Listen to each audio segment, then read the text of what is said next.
No news is bad. Bad news. Yeah, it's bad news. But it's all right because you get so used to these bad. When you first got canceled, it broke your heart, right? Oh, yeah. That show, the sitcom, really, because I put my heart and soul into that one. That one really hurt. Yeah. I just did a game show. I think that's me future. Wait, you think that's your future? I think that's my future. I'm too. like, Yeah. I'm like, they go for fucking ever, and once you get fired for one, just go to another one. Yeah. And What show is it? It's called the 1% Club, and it's like it's all across. They're going to have an American version as well, and it's a show where you start with 100 contestants, and they're the whole audience, and you stand in the middle, and they're all sort of seated around you, and then you ask a question that 90% of the population could get, and so you lose 10 people who get it wrong, and 80%, and then it gets down to the question that 1% of the population could get. Whoa. But they're all IQ questions. Well, give me an example of a 90% question. A 90% question is what photo is incorrect, and it'll be like a picture of the Eiffel Tower next to the Sydney Opera House, and the other one, And but then, whoever can't. How do you not know that anyway? but then like a 80% question would be logically, which month would sell the least amount of toilet paper, February or August?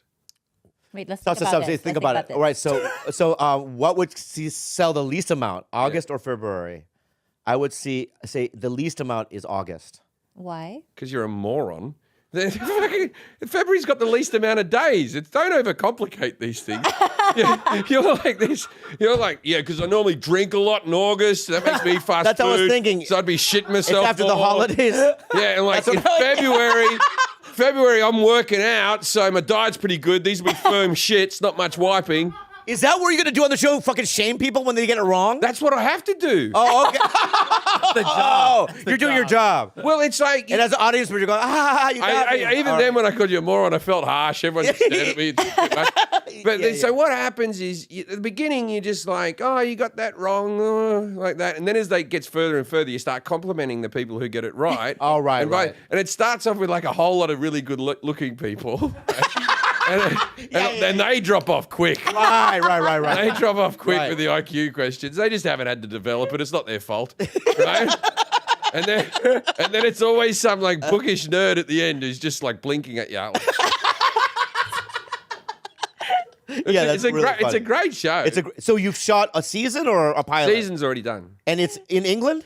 I did the Australian version. Australian version. That That's sounds fucking so fun. amazing. Yeah, but it's like also you bang out like 2 episodes a day. Sure. It just seems like I reckon it's the wave of the future. Game shows. It reinvented Howie Mandel's career.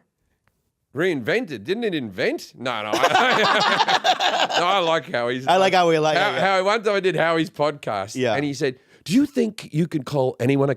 And I said, yeah, pretty much. It's me thing. Yeah. And he's like, "Can you ring up my wife and call her a?" And then like when someone puts it in front of you like that, I'm like, oh God, can I? Yeah. And so I rang up and he goes, he rings his wife up and he goes, Jim Jefferies wants, he goes, someone here wants to speak to you. He doesn't say who I am. I said, hey, how you doing, you? And she goes, oh, I love you.